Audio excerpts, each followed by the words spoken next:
네, 세 번째 한랭킨 윤미향 의혹의 이해찬 함구령입니다.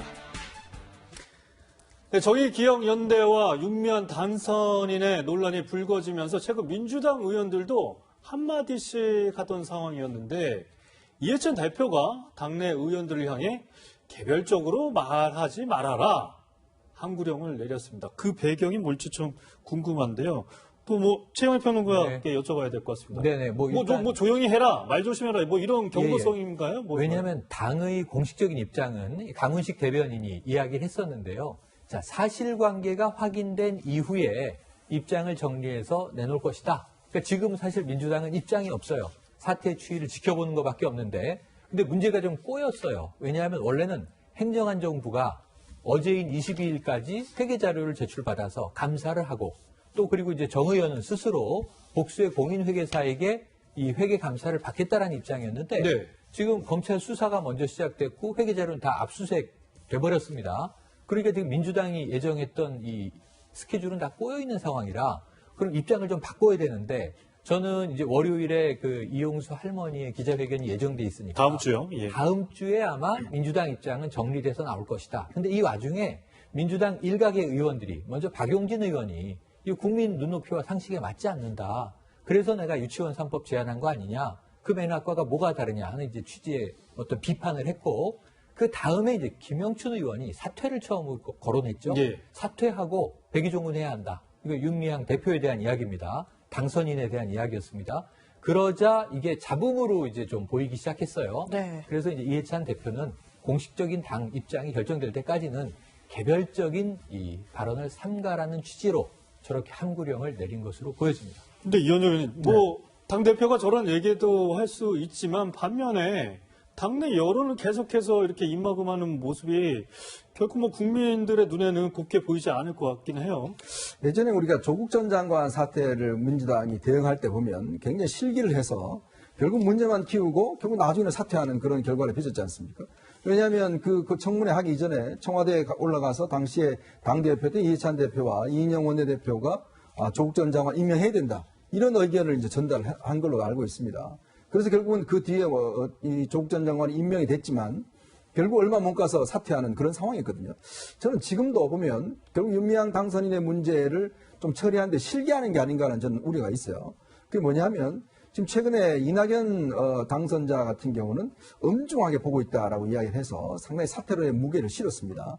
근데 그러자 이제 지금 이해찬 대표가 여기에 쐐기를 박은 거예요. 그러니까 묘한 어떤 당내 저는 갈등 양상 좀 있는 것 같습니다. 왜냐하면 결국은 차기 권력이라고 하는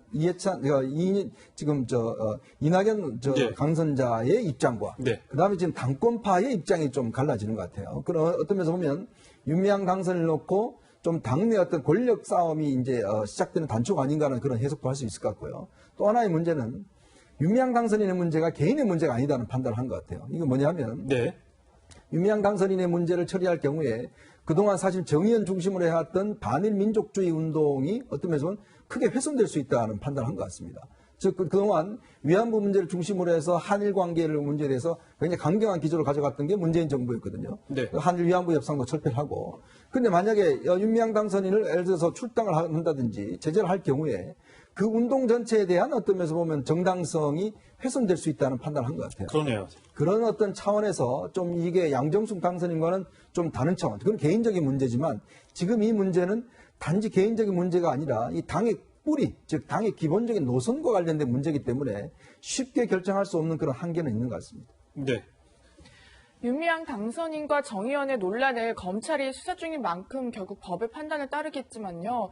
김강선 변호사님, 좀 궁금한 거는 결국 정치적 측면에서는 윤미향 당선인의 결단을 촉구하는 목소리도 나오고 있고요.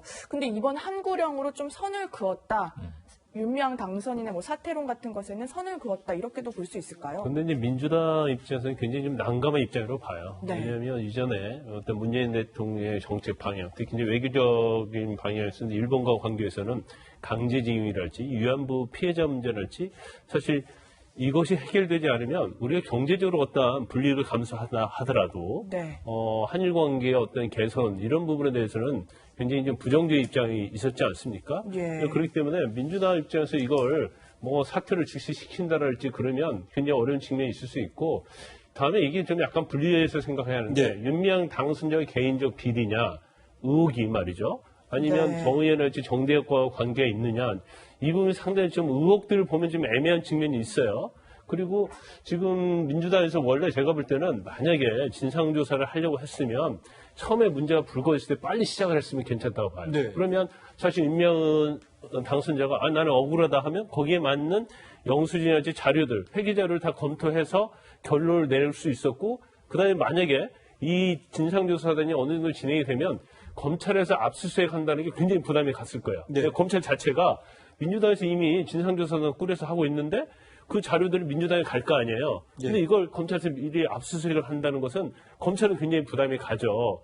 그런데 일단 약간의 민주당에서는 어떻게 해야 할 건가에 대해서 갑론을박하는 사이에 검찰이 이미 압수수색을 해버렸단 말이에요. 네. 그럼 민주당 입장에서는 진상조사단을 꾸린다 하더라도 윤미향 당선자의 억울한 변수만 들을 수 있지 그걸 예. 확인할 수 있는 방법이 없다는 거죠. 왜냐하면 이미 자료는 검찰이 다 가져갔기 때문에. 그래서 아마 민주당 내에서는 물론 윤미향 당선자 사퇴한다는 목소리도 굉장히 일부 상당히 큰 것 같아요. 그렇지만 현재 상태에서 사퇴하라 하지 않아 이런 부분은 결정이 굉장히 어렵다. 그러면 결과적으로 검찰의 결과가 나올 때까지 기다릴 수밖에 없는 그런 상황인가 아닌가 싶습니다. 그래서 네. 아마 이해찬 대표도 그런데 이제 내부에서 이제 보고할 때 그랬다고 그래요. 뭐 별다른 문제가 아니다. 별거 아니다. 그런 식으로 보고했다고 하는데 만약 정말 그런 보고가 있었다고 하면 너무 현실을 안이하게 보는 것이다. 저는 그렇게 생각이 들고 예, 예. 그렇다고 한다면 이제 민주당 입장에서는 결국 검찰에서 수사 결과에 따라서 결단을 낼 수밖에 없는데 만에 하나라도 검찰의 수사 결과가 윤미향 당선자에게 굉장히 불리한 그런 상황으로 간다고 하면 그건 민주당 입장에서는 어느 정도 상처를 입을 수밖에 없는 상황이 될 수밖에 없는 거죠. 예, 김 변호사님. 그럼 계속 이 질문을 좀 드려볼게요. 사실 검찰이 이제 전격적으로 압수수색을 해서 회계 관련 자료를 다 가져갔단 말이죠. 네. 검사로도 계셨고 변호사 생활 하시니까 사실 회계 장부 이렇게 딱 들여다보면 부정회계, 잘못된 그런 회계 자료나 이런 것들은 순식간에 나오는 거 아니겠습니까? 그러면 네. 지금 검찰에서는 이 부정회계 의혹이 확실하게 되면 사실 윤미향 당선인의 개인 횡령이냐, 착복이냐 이런 부분에 대해서 이제 확인을 할 텐데 저는 한편은 또 그런 생각이 들더라고요. 윤미향 당선인이 개인 계좌 다 보여주고 까면 이 문제 확실하게 명확하게 너 그런 적 없다 할 수 있는 거 아닌가요? 근데 원칙적으로 처음에 의혹이 제기됐을 때 윤미향 의원이 영수증 같은 거 전부 다 지금 의혹이 이제 많이 있긴 해요. 그렇지만 30년 동안 해왔고 그 윤미향 당선자가 대표로 있는 이후에 어떤 문제가 됐던 거에 대해서는 지금 의혹 제기된 거 한 10가지라고 한다면 그 정도는 다 제시를 할 수 있을 거라고 봐요. 그런데 처음에 정의연 관계자가 나와서 할 때 왜 우리가 그런 것까지 다 까냐. 네. 우리가 기업도 아닌데 이제 그런 취지를 발언했거든요. 그래서 정말로 본인이 억울하다고 하면 그 당시 선제적으로 했으면 어땠을까 하는 이제 아쉬움이 드는 거고 그다음에 검찰이 수사하는 것 중에서 가장 잘하는 부분이 회계하고 계좌 추적이거든요. 네. 그래서 이미 시작은 됐지만 이제 계좌 추적을 한다 하더라도 바로 나오진 않아요. 이제 시간이 좀 걸릴 수 있죠. 왜냐하면 어느 계좌에서 어디로 돈을 갖고 그 돈이 어디로 갔는가를 추적하려고 하면 첫 계좌만 가지고는 계좌 추적이 완성이 되지 않거든요. 그리고 회계장 이걸 또 맞춰봐야 돼요. 또 회계장을 맞춰봤는데 이게 사업 영역에 속하면 관계자들의 어떤 지출 결의랄지 그런 것까지 다 봐야 하기 때문에 시간은 많이 걸릴 수밖에 없지만 예. 결국 우리나라는 금융실명제 하고 있지 않습니까? 그러면 결국 회계장부와 계좌 추적을 하고 또 사업과 관련된 그러한 내역을 검토를 해보면 검찰의 결과는 예상보다 좀 빨리 나올 수 있다 이렇게 봅니다. 네. 또 회계 비리와 좀 다른 결의 의혹도 나오고 있는데요. 한 보수단체가 윤미향 당선인 부부를 국가보안법 위반 혐의로 고발을 했다고 합니다. 일부 언론에서 탈북자들을 월북하도록 이끌었다는 내용인데요. 이현종 의원님, 네. 아직 명확한 사실관계가 나오지 않아서 좀 말하기는 좀 있지만 일각에서 좀 무리한 종북 프레임 아니냐 이런 얘기도 나오고 있고요. 이거는 이 어떻게 해야 될까요? 사건의 본류와는 조금 다른 차원의 지금 네. 일인 것 예. 같아요. 왜냐하면 지금 이 쉼터에, 안성 쉼터에 이제 윤미향 당선인의 이제 남편이 예전에 이제 부부 간첩단 사건에 연루가 돼서 이제 재심을 거쳐서 무죄를 받았고요.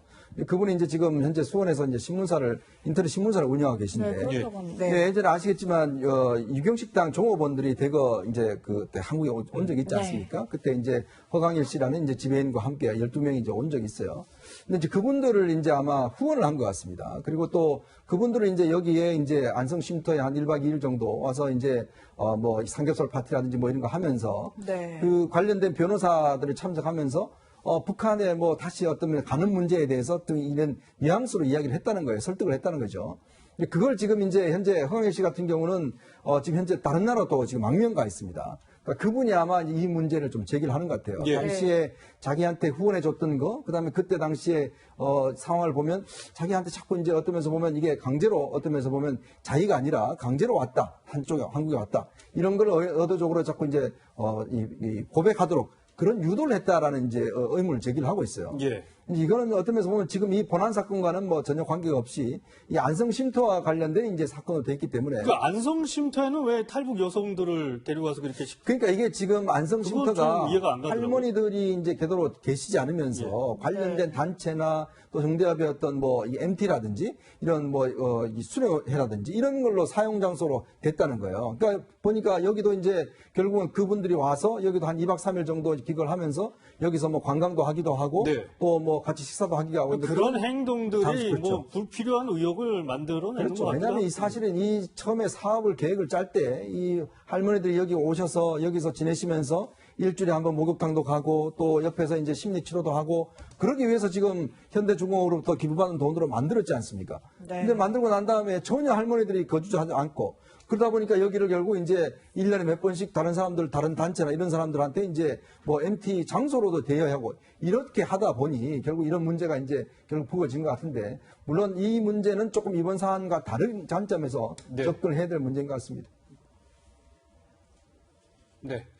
윤미향 당선인을 둘러싼 의혹이 계속해서 나오고 있는데 다음 주 월요일이죠, 최영일 평론가님. 네.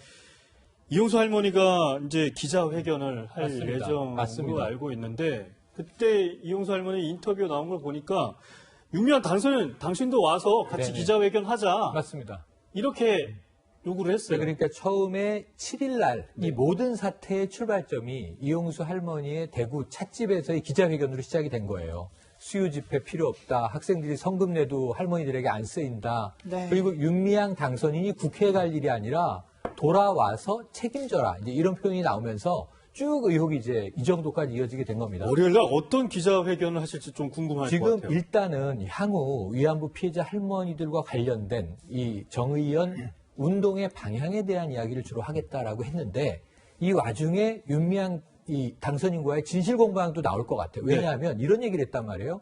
배신 당한 사람과 배신자가 한 자리에 있어야 이 이야기가 사실은 맞춰질 수 있는 거죠.